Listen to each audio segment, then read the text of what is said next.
Hello, I'm Gordon Gidlin, President of the San Diego Shakespeare Society.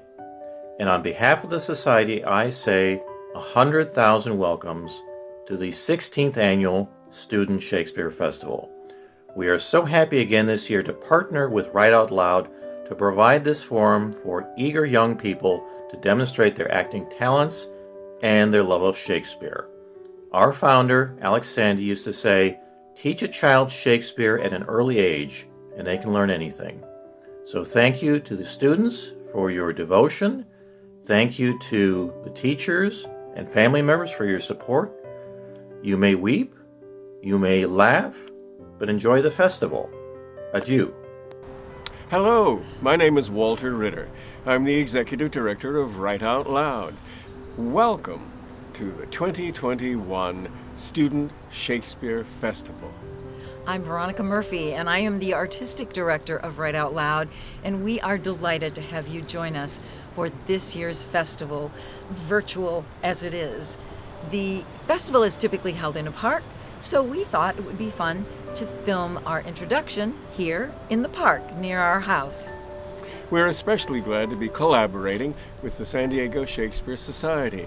The Society originated this festival 17 years ago under the leadership then of its founder, Alex Sandy. And before we see the students, we are going to be introducing you to a very special guest. Well, everyone, I promised that we have a very special guest today. Someone to welcome you and to celebrate William Shakespeare and all the young people who have put together these wonderful monologues. May I introduce Mr. William Shakespeare.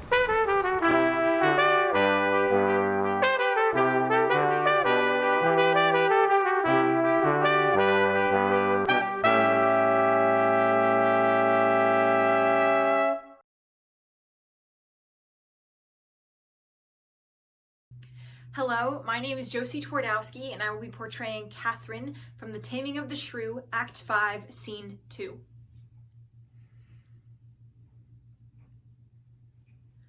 I am ashamed that women are so simple as to offer war when they should kneel for peace, or seek for rule, supremacy, and sway when they are bound to serve, love, and obey.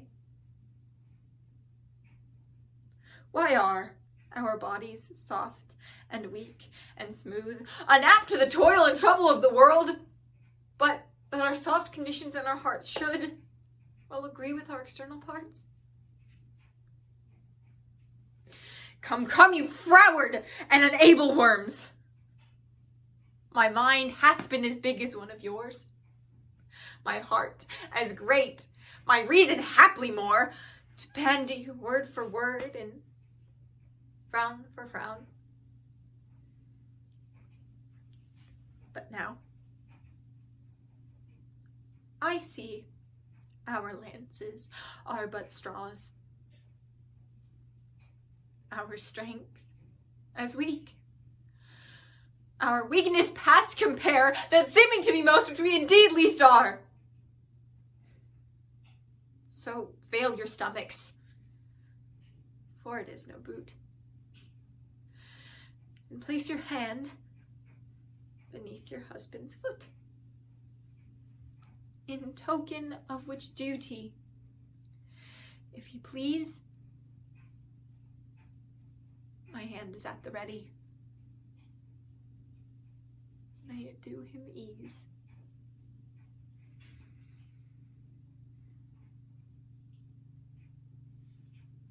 Thank you.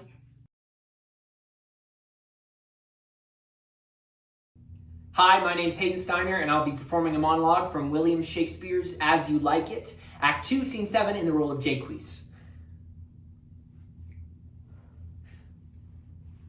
I met a fool in the forest who laid him down and basked him in the sun, and railed on Lady Fortune in good terms, in good set terms, and yet a motley fool. "Good morrow, fool," quoth I. "No, sir," quoth he, "call me not fool, till heaven hath sent me my fortune." And then he drew a dial from his poke, and looking upon it with lackluster eyes, says very wisely, "It is 10 o'clock. Thus we shall see," quoth he, "the way the world wags. 'Tis but an hour ago since it was 9, and another hour more 'twill be 11. And so from hour to hour we ripe, and from hour to hour we rot, and thereby hangs a tale." When I did hear the motley fool thus moral on the time, my lungs began to crow like chanticleer. That fools should be so deep contemplative. Oh, I did laugh sans intermission. An hour by his dial. Oh, noble fool, a worthy fool. Motley's the only wear.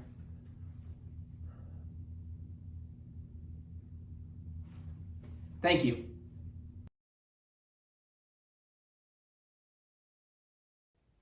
Hi, my name is Eleni Stavros, and this is a monologue from All's Well That Ends Well by William Shakespeare.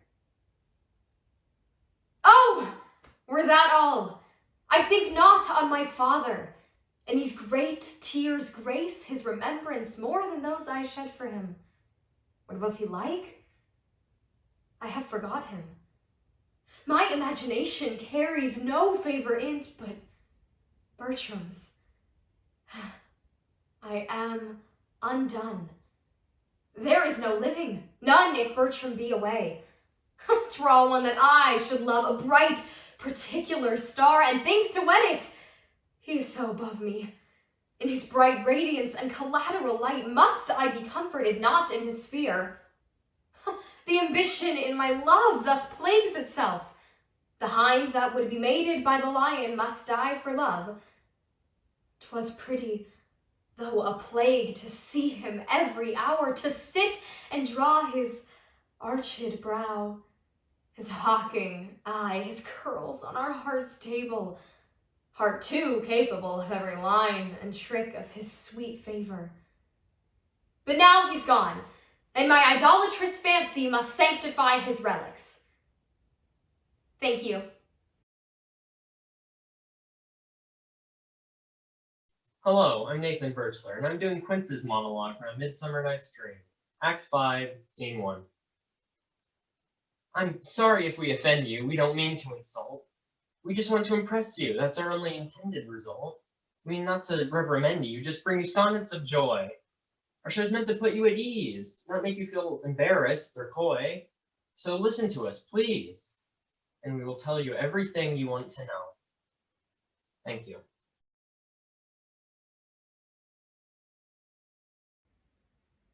A virtuous gentlewoman, mild and beautiful. I hope my master's suit will be but cold, since she respects my mistress' love so much. Alas, how love can trifle with itself. Here is her picture. Let me see.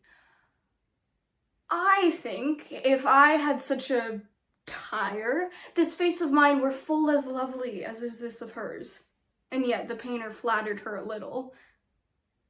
Unless I flatter with myself too much.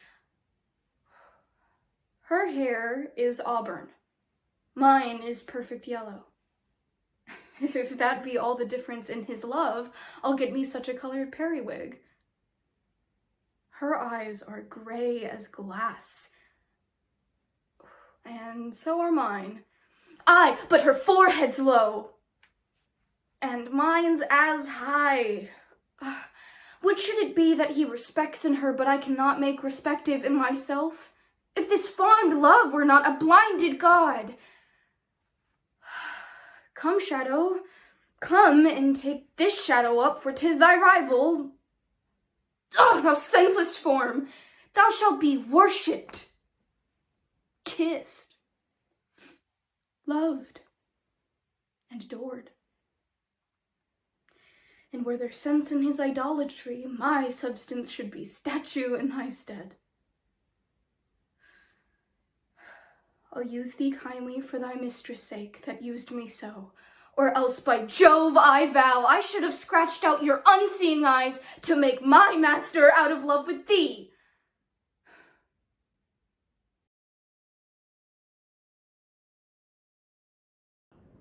Hi, my name is Riva Rainier, and I will be playing Pucelle from Henry VI, Act 5, Scene 4. First, let me tell you who you have condemned. Not one begotten of a shepherd's swain, but issued from the progeny of kings, virtuous and holy, chosen from above, by inspiration of celestial grace, to work exceeding miracles on earth. I never had to do with wicked spirits, but you, that are polluted by your lusts, stained with the guiltless blood of innocence, corrupt and tainted with 1,000 vices, because you want the grace that others have. You judge it straight a thing impossible, to compass wonders but by help of devils. No, misconvinced, Joan of Arc hath been a virgin from her tender infancy, chaste and immaculate in very thought, whose maiden blood thus rigorously fused will cry for vengeance at the gates of heaven. Thank you.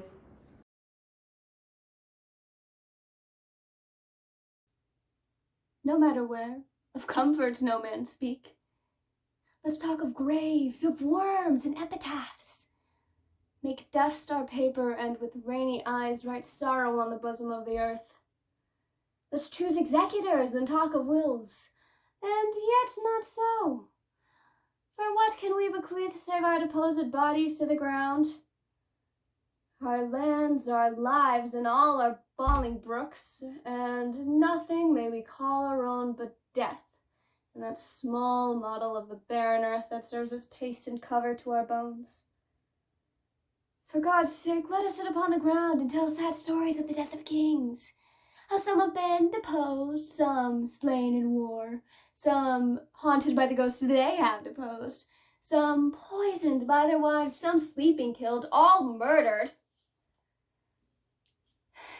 For within the hollow crown that round the mortal temples of a king keeps death his court, and there the antic sits, scoffing his state and grinning at his pomp, allowing him a breath, a little scene, to monarchize, be feared and kill with looks, infusing him with self and vain conceit, as if this flesh which walls about our lives were brass impregnable, and humor thus comes at the last, and with a little pin bores through his castle wall, and farewell, king.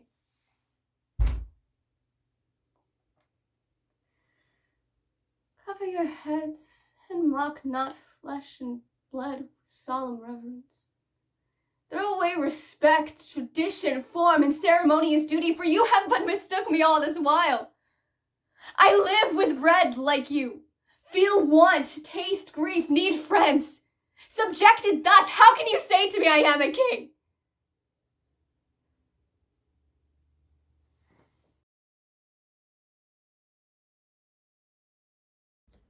Hello, my name is Gibson Witz. I will be portraying Cassius from Julius Caesar, Act 1, Scene 3. You are dull, Casca, and the sparks of life that should be in a Roman you do want, or else you use not. You look pale, and gaze, and put on fear, and cast yourself in wonder to see the strange impatience of the heavens. If you would consider the true cause, why all these fires, why all these gliding ghosts, why birds and beasts from calling kind, why old men fool and children calculate, why all these things change from their ordinance, their natures and performed faculties unto some monstrous state, you shall find that heaven hath infused these spirits to make them instruments of fear and warning unto some monstrous state. Now could I, Casca, name to thee a man most like this dreadful night, that thunders, lightens, open graves, and roars as doth a lion in the Capitol? A man no mightier than thyself or me in personal action, yet prodigious growth, yet as fearful as these strange eruptions are. Thank you.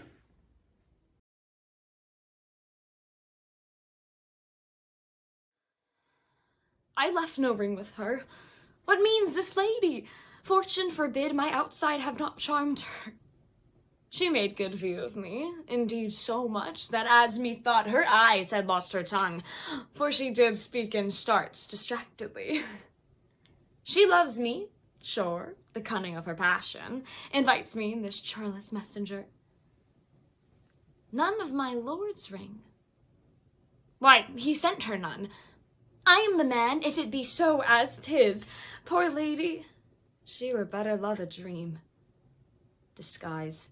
I see thou art a wickedness, wherein the pregnant enemy does much. How easy it is for the proper false in women's waxen hearts to set their forms. Alas, our frailty is the cause, not we, for such we are made of, such we be. How will this phage? My master loves her dearly, and I, poor monster, fond as much on him.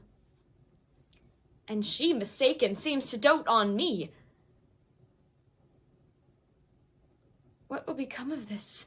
As I am man, my state is desperate for my master's love. As I am woman, now alas the day. What thriftless sighs shall poor Olivia breathe? O time, thou must untangle this, not I. It's too hard a knot for me to untie.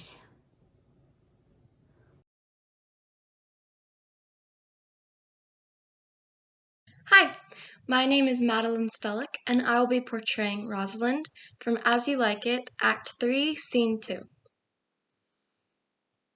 He was to imagine me his love, his mistress, and I set him every day to woo me, at which time would I, being but a moonish youth, grieve, be effeminate, changeable, longing and liking, proud, fantastical, apish, shallow, inconstant, full of tears, full of smiles, for every passion something, and for no passion truly anything, as boys and women are, for the most part, cattle of this color, would now like him, now loathe him, then entertain him, then forswear him, then weep at him, then spit at him, that I drave my suitor from his mad humor of love to a living humor of madness, which was to forswear him from the world and to live in a nook merely monastic. And thus I cured him. And it is in this same way that I shall take upon me to wash your liver as clean as a sound sheep's heart. There shall not be one spot of love in it. Thank you.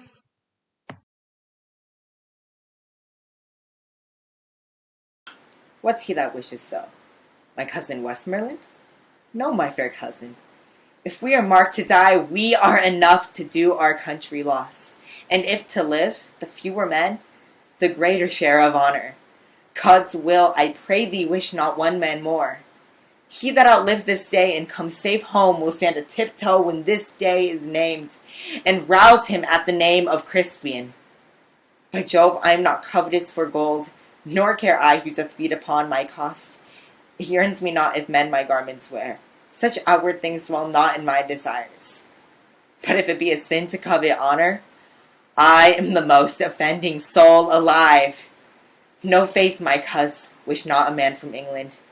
God's peace, I would not lose so great an honor, as one man more methinks would share from me.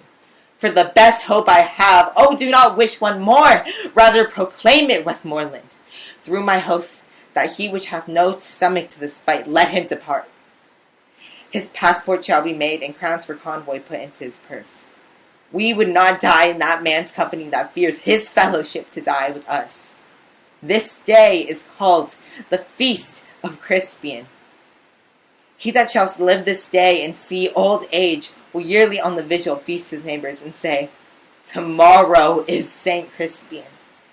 Then will he strip his sleeves and show his scars and say, these wounds I had on Crispian's day. But we in it shall be remembered. We few, we happy few, we band of brothers, for he today that sheds his blood with me shall be my brother. Be he ne'er so vile, this day shall gentle his condition. And gentlemen in England now abed shall think themselves accursed. They were not here. And hold their manhood chiefs whilst any speaks that fought with us upon St. Crispin's Day. Thank you.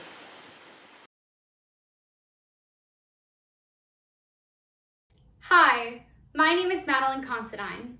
This is a monologue from Measure for Measure by William Shakespeare. Oh, you beast! Oh, faithless coward! Oh, dishonest wretch! Wilt thou be made a man out of my vice? 'Tis it not a kind of incest to take life from thine own sister's shame? What should I think? Heaven shield, my mother played my father fair, for such a warped slip of wilderness never issued through his blood. Take my defiance. Die. Perish. Might my bending down reprieve thee from thy fate? It should proceed. I will pray 1,000 prayers for your death, no words to save thee. Oh, fie! Thy sin is not accidental, but a trade. Mercy to thee would prove itself a bawd. 'Tis best that thou diest quickly. Thank you.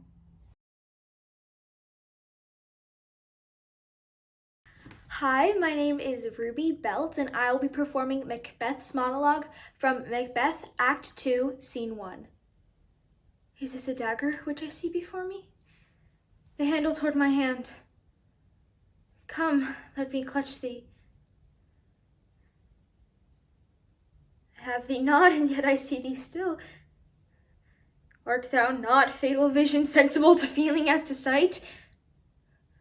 Or art thou a dagger of the mind, a false creation proceeding from the heat-oppressed brain? I see thee yet, in form as palpable as this which now I draw. Thou marshalst me the way that I was going. In such an instrument I was to use. Mine eyes were made the fools of the other senses, or else with all the rest. I see thee still. And on thy blade in dungeon gouts of blood, which was not so before. There's no such thing. It is the bloody business which informs us to mine eyes. I go, and it is done. The bell invites me. Hear it not, Duncan, for it is a knell that summons thee to heaven or to hell.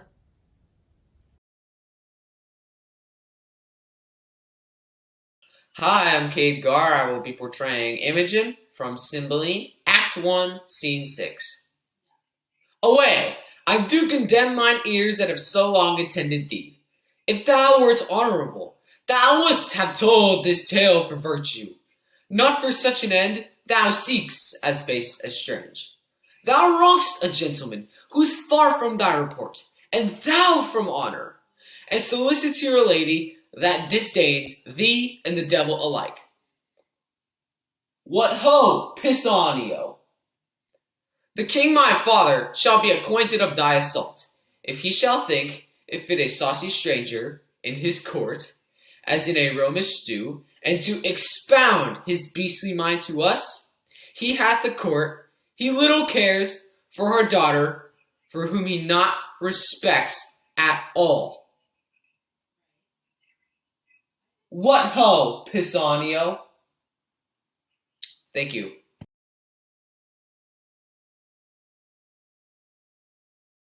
Approach Sir Andrew! Not to be up bed after midnight is to be up times, and deliculo surgery, thou knowest. Nay, by my troth I know not, but I know to be up late is to be up late. A false conclusion. I hate it as an unfilled can.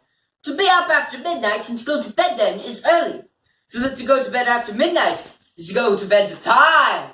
Does not our lives consist of the four elements? Faith, so they say, but I think it rather consists of eating and drinking. Thou art a scholar, therefore let us eat and drink. Marion, I say, a stoup of wine. Here comes the fooly faith. Come now, my hearts! Did you ever see the picture of we three? Welcome, Ass. Let's have a catch. In sooth, thou wast in very gracious fooling last night, when thou spokest of Pigrogrometus of the Vapians, passing the equinoctial of Quibus. 'Twas very good, i' faith.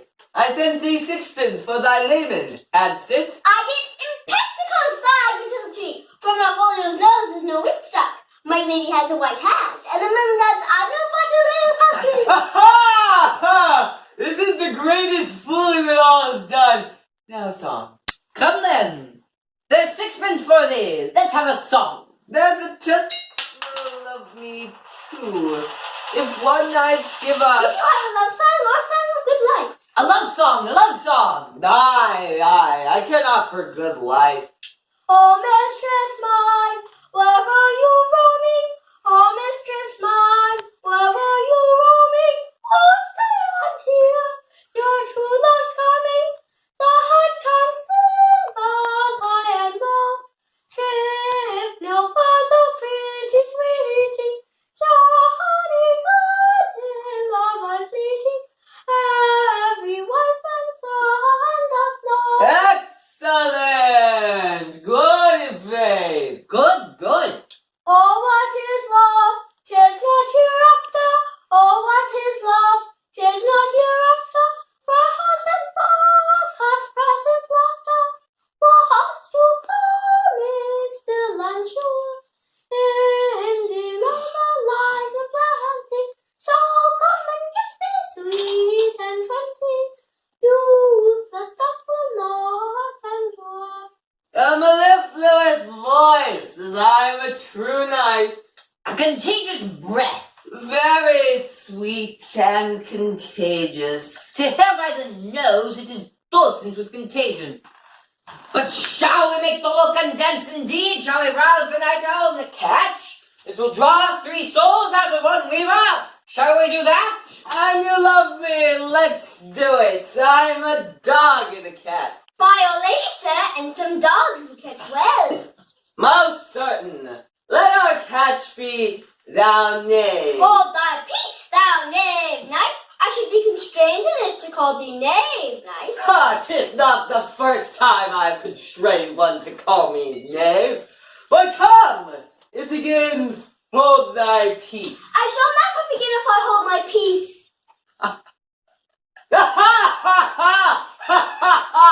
Oh, good Faith! Come, begin. Hold thy peace, and I pray thee hold thy peace. Hold thy peace, thou knave. What ruling do you keep here? If my lady hath not called it for Stuart Malvolio, and bid him turn you out of doors, never trust me. My lady's a Cataean. We are politicians. Malvolio's a Pegaramsey.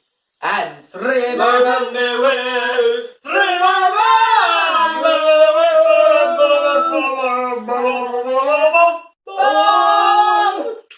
Are not consanguineous? Am I not of a blood to the valley, lady? That's what the man in Babylon, lady. Beshrew me!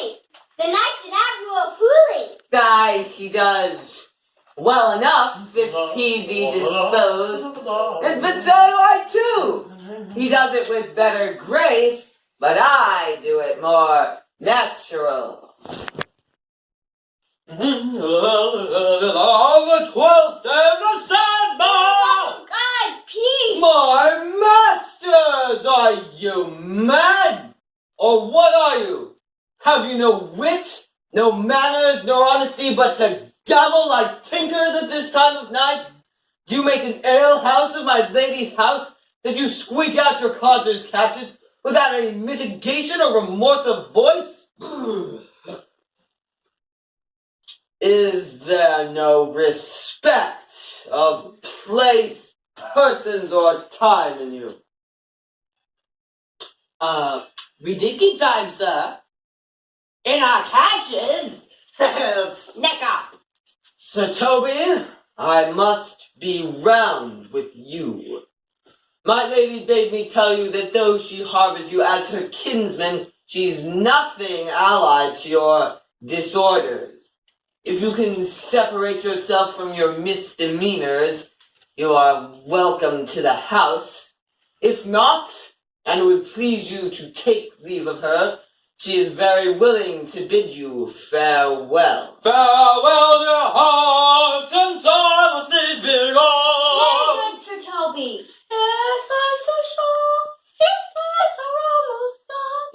even so. But I will never die. Toby, there you lie. Shall I bid him go? What if you do? Shall I bid him go and spare not? Oh, no, you dare not. Out of tune, sir, thou liest. Thou art but a steward. Dost thou think that because thou art virtuous, there shall be no more cakes in hell? Yes, by St. Anne, and Ginger shall be hot in the mouth too. Thou art in the right. Go rub thy chain in crumbs. A stoup of wine, Mariah. Mistress Mary, if you prized my lady's affection at anything more than contempt, you would not give means for this uncivil rule. She shall know of it by this hand.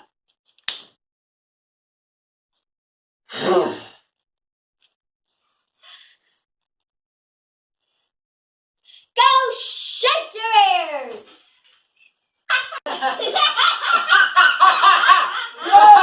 Good indeed to drink when a man's a-hungry, to challenge in the field and then break promise with him and make a fool of him. Go to it, knight, I'll write the challenge for thee, or deliver thy indignation by word of mouth. Sweet Sir Toby, be patient for tonight, since the youth of the count was today with my lady. She is much out of quiet. As for Monsieur Malvolio, let me alone with him. If I do not gull him into a knave and make of him a common recreation, do not think I have wit enough till I straighten my bed. I know I can do it. Possess us. Tell us something of him. Marry, sir, sometimes he is a kind of Puritan. No, if I thought that, I'd beat him like a dog. What, for being a Puritan? Thy exquisite reason, dear knight. I have no exquisite reason, but reason good enough. The devil a Puritan that he is, or anything constantly but time pleaser, an affectionate ass, that cons state without book, and utters it by great swaths, the best persuaded of himself, so crammed that he thinks of excellencies, that it is his very grounds of faith, that all that look on him love him, and on that vice will my revenge find notable cause to work. What wilt thou do? I will drop in his way some obscure epistles of love, wherein, by the shape of his leg, the colour of his beard, the manner of his gait, the expression of his eye, forehead, and complexion, he find himself most feelingly persuaded. I can write very much like my lady your niece. On a forgotten matter, we can hardly make distinction of our hand. Excellent, I smell a device. I have it in my nose, too. He will think, by the letters which thou wilt drop, that they are from my niece, and that she is in love with him.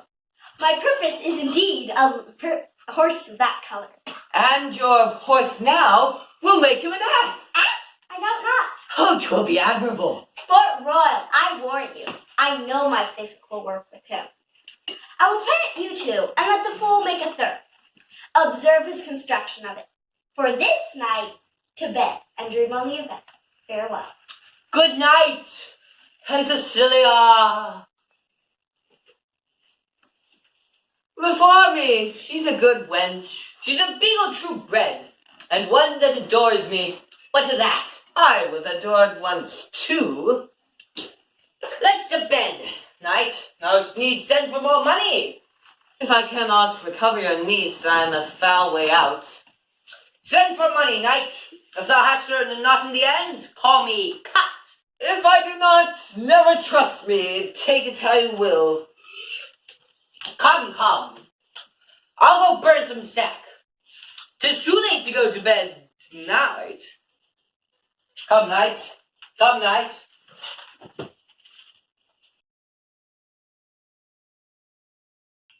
Hello, my name is Genevieve Unikewicz, and I will be portraying Queen Margaret from Henry VI, Act 3, Scene 2.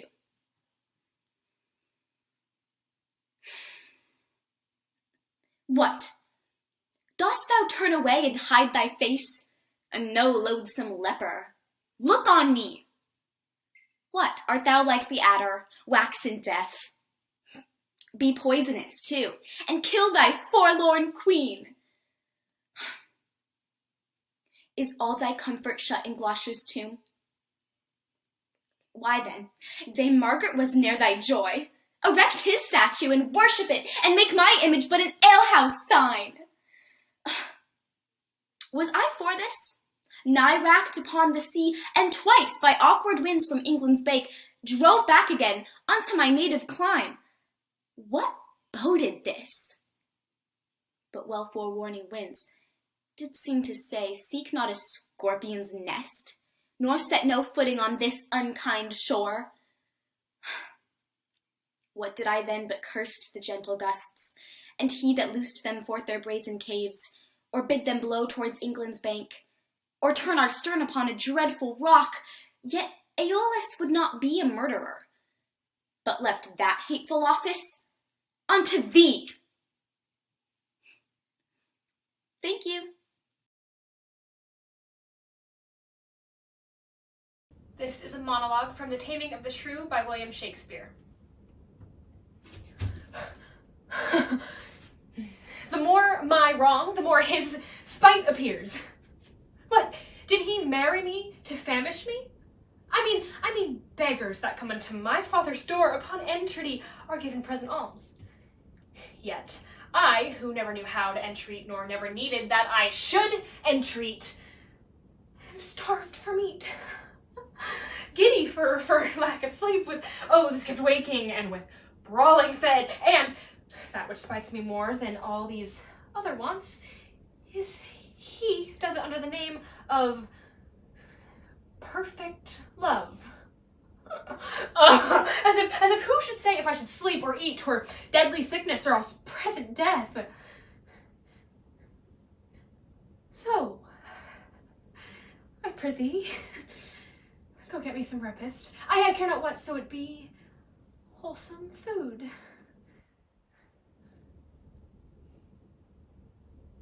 Thank you.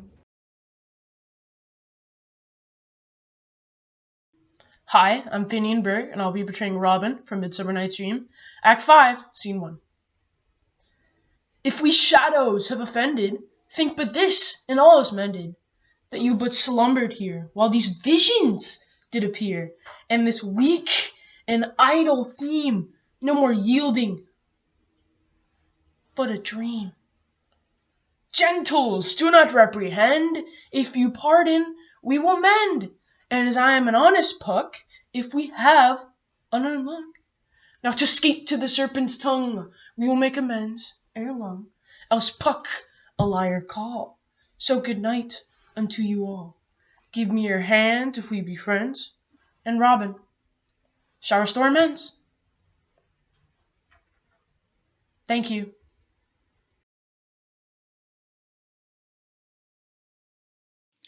Hello, my name is Lily Bassanese, and I will be portraying Iago from Othello, Act 2, Scene 3. And what's he then that says, I play the villain, when this advice is free I give and honest? Probable to thinking, and indeed the course to win the more again. For 'tis most easy the inclining Desdemona to subdue in any honest suit.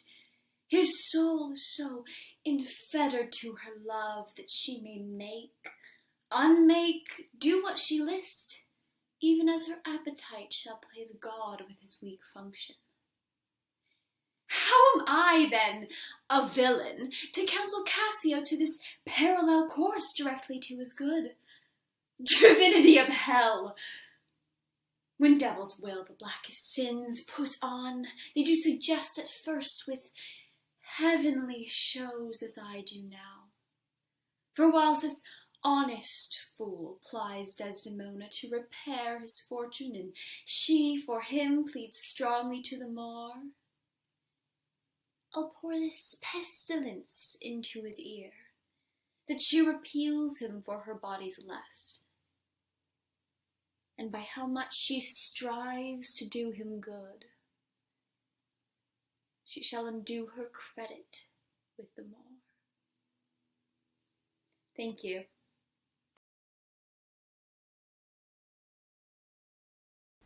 My name is Hilary Altus, and I will be performing Phoebe's monologue from As You Like It. Think not I love him, though I ask for him. 'Tis but a peevish boy, and yet he talks well. But what care I for words? Yet words do well when he that speaks them pleases those that hear. It is a pretty youth, not very pretty, but sure he's proud, and yet his pride becomes him. He'll make a proper man. The best thing in him is his complexion, and faster than his tongue did make offense, his eye did heal it up. He's not very tall, yet for his years he's tall. His leg is but so, and yet 'tis well. There was a pretty redness in his lip, a little riper and more lusty red than that mixed in his cheek. 'Twas just the difference betwixt the constant red and mingled damask. There be some women, Silvius, had they marked him in parcels as I did, would have gone near to fall in love with him, but for my part I love him not, nor hate him not. Thank you.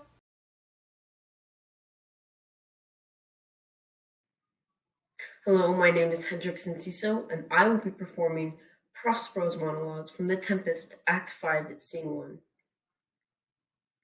Holy Gonzalo, honorable man, mine eye is e'en sociable to the show of thine. The fellowy drops, the charm dissolves apace, and as the morning steals upon the night, melting the darkness, so the rising senses begin to chase the ignorant fumes that mail to their clear reason.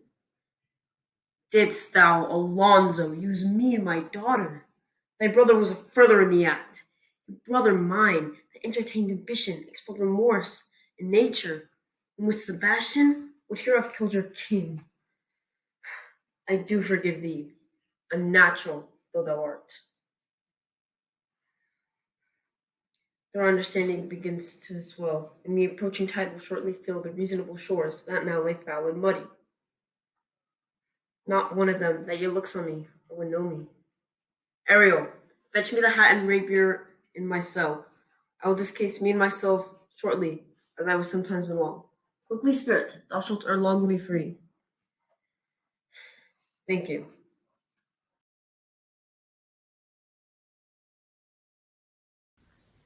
The raven himself is hoarse that croaks the fatal entrance of Duncan under my battlements. Oh, come, you spirits that tend our mortal thoughts, unsex me here, and fill me, from the crown to the toe, top full of direst cruelty. Make thick my blood, stop up the access and passage to remorse, that no compunctious visitings of nature shake my fell purpose, nor keep peace between the effect and it. Oh, come to my woman's breast and take my milk for gall, you murdering ministers! Wherever in your sightless substances you wait on nature's mischief. Oh, come thick night, impale thee in the dunnest smoke of hell, that my keen knife see not the wound it makes, nor the heaven peep through the blanket of the dark, to cry out, hold! Hold.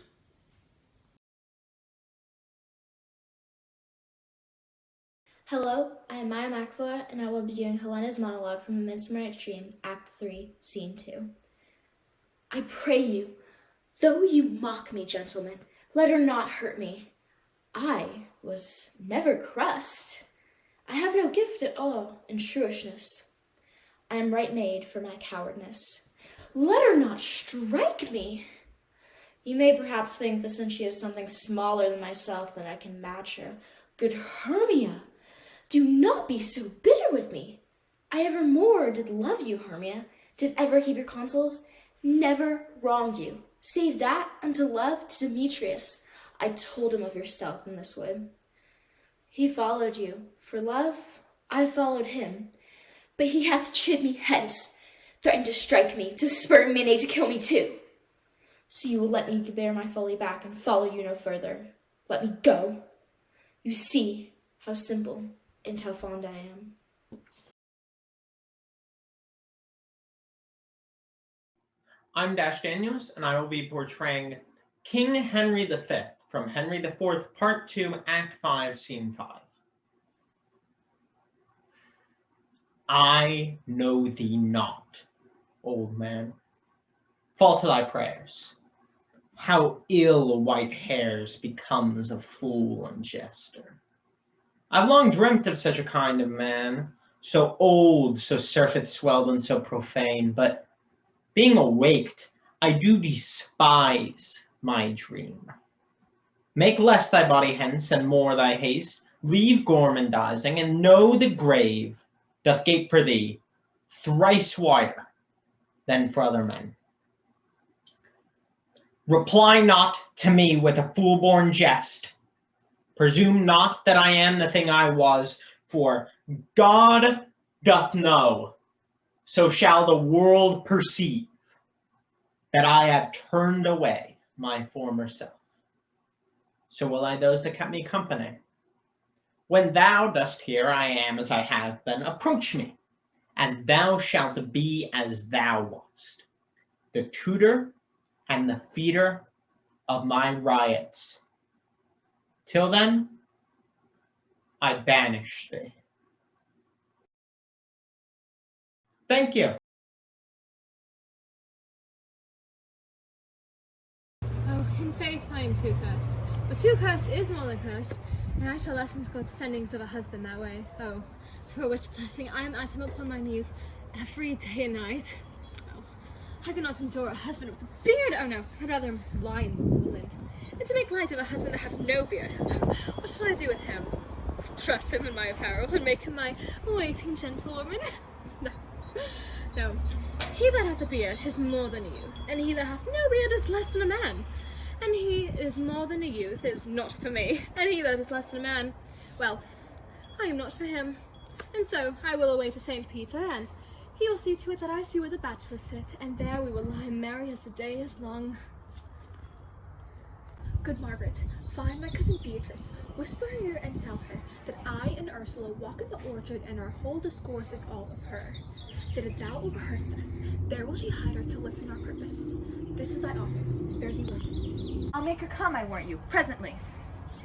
Now, Ursula, when Beatrice doth come, our talk must only be of how Benedict is sick in love with Beatrice. Of this matter is little Cupid's crafty arrow made, that only wounds by hearsay. Fear you not my part of the dialogue. Now begin, for look where Beatrice, like a lapwing, runs close to the ground to hear our conference. No, truly, Ursula, she is too disdainful. I know her spirits are as coy and wild as haggards of the rock. Are you sure that Benedict loves Beatrice so entirely? Oh, so says the prince and my new betrothed lord. And did they bid you tell her of it, madam? They did entreat me to acquaint her of it, but I persuaded them, if they loved Benedict, to wish him wrestle with affection and never let Beatrice know of it. Why did you so? Doth not the gentleman deserve as full as fortune a bed as ever Beatrice shall couch upon? Oh, God of love, I know he doth deserve as much as may be yielded to a man. But nature never framed a woman's heart of much prouder stuff than that of Beatrice. Disdain and scorn ride sparkling in her eyes, misprizing what they look on, and her wit values itself so highly that all matter else seems weak. She cannot love, nor take no shape nor project of affection. She's so self-endeared. Sure, I think so, and though for certainly it were not good she knew his love, lest she make sport of it. Why, you speak truth. I never yet saw a man how noble, how wise, young, how rarely featured. But Beatrice would spell him backward. If fair-faced, she would swear the gentleman should be her sister. If tall, a lance ill-headed. If low, an agate very vilely cut. If speaking, why a vein blown with all winds. If silent, a block moved with none. So she turns every man the wrong side out, and never gives to truth and virtue which simpleness and merit purchases. Sure, such carping is not commendable. No, not to be so odd and from all fashions as Beatrice's cannot be commendable. But who dare tell her so? If I should speak, she would mock me into air. She would laugh me out of myself, press me to death with wit. Therefore let Benedict, like covered fire, consume away in sighs, waste inwardly. It were a better death than die with mocks, which is as bad as die with tickling. Yet tell her of it, hear what she will say. No, Rather, I will go to Benedick and counsel him to fight against this liking. And truly I'll devise some honest slander to stain my cousin with.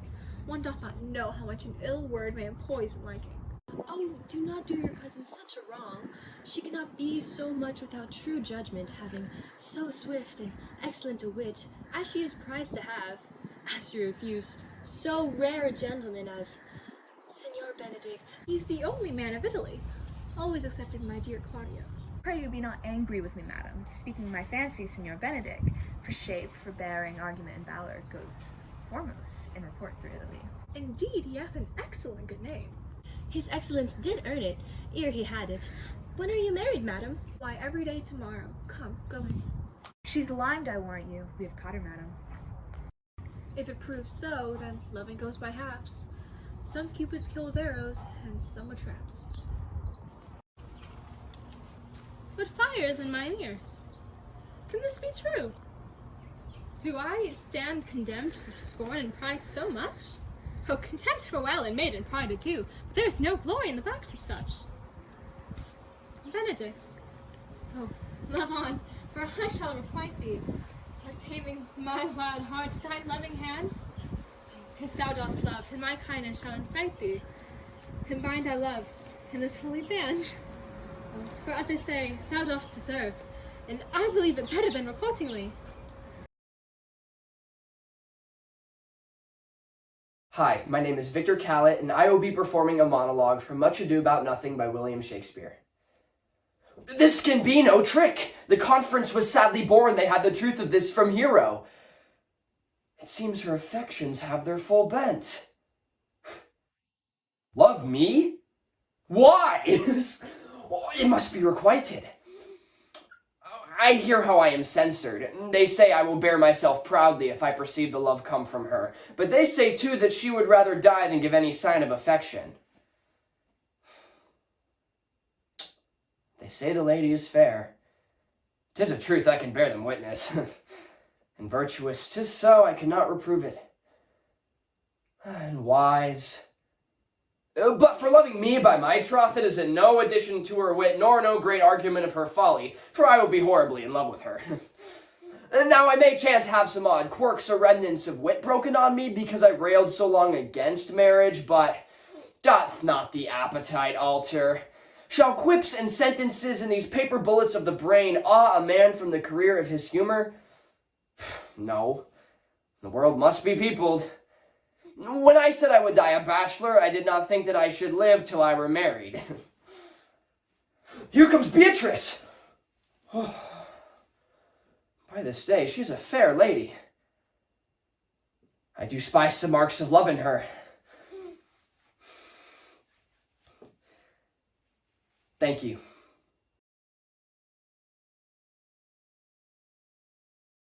Hi, my name is Stella Witz, and I'll be performing Helena's monologue from All's Well That Ends Well, Act 1, Scene 3.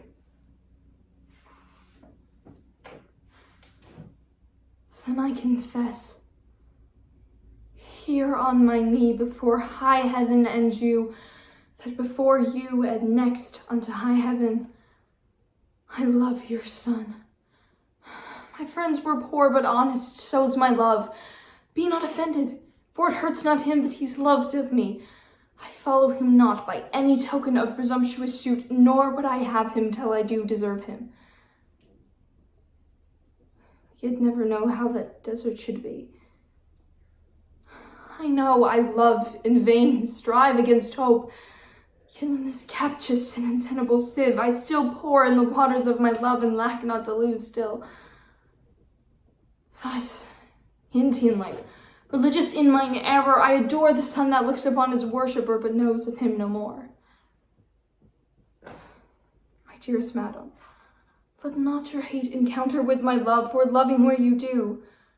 But if yourself, whose aged honor sights of virtuous youth, did ever in so true a flame of liking wish chastely, and love dearly, that your Diane was both herself and love, oh, then give pity to her whose state is such that she cannot choose, but lend and give to where she is sure to lose.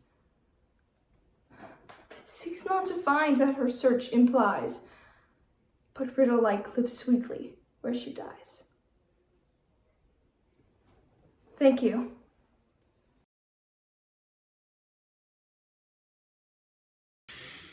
Romeo and Juliet, Mercutio. Alas, poor Romeo. He's already dead. Stabbed with a white wench's black eye, run through the ear with a love song.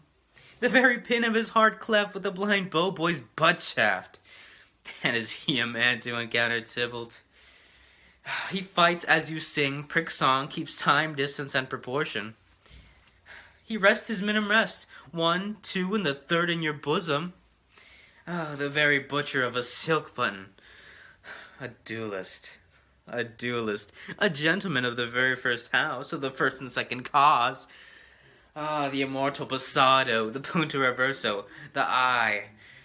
Ah, the pox of such antic, lisping, affecting phantasms. These new tuners of accent. By Jesu, a very good blade, a very tall man, a very good whore. Why is not this a lamentable thing, grandsire, that we should be thus afflicted with these strange flies, these fashion mongers, these pardon me's, who sense so much on the new form that they cannot sit at ease at the old bench? Oh, their bones, their bones.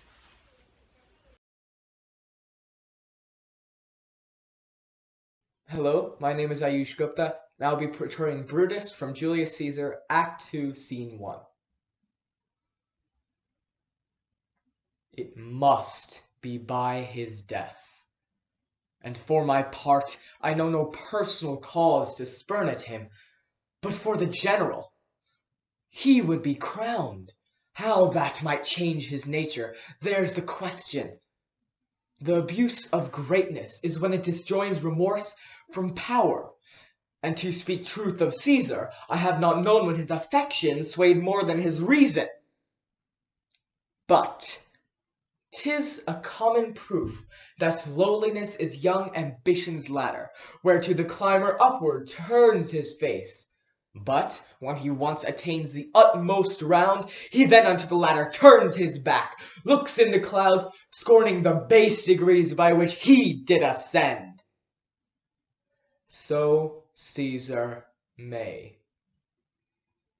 Then, lest he may, prevent, and therefore think him as a serpent's egg, which hatched would, as his kind, grow mischievous, and kill him in the shell. Thank you.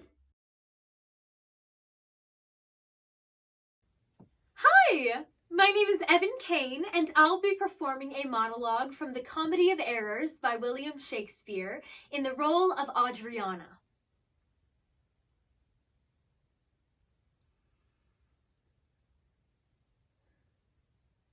His company must do his minions grace, whilst I, at home, starve for a merry look. Hath homely age the alluring beauty took from my poor cheek? Then he hath wasted it. Are my discourses dull? Barren my wit? If voluble and sharp discourse be marred, unkindness blunts it more than marble hard.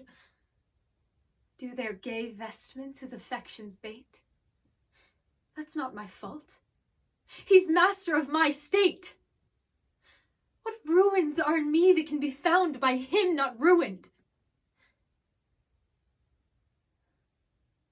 Then is he the ground of my defeatures? My decayed fair, a sunny look of his would soon repair.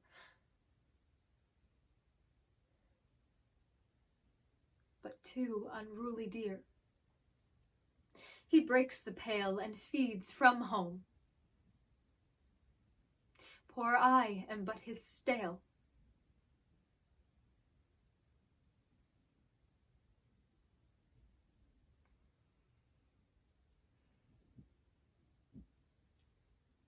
Thank you.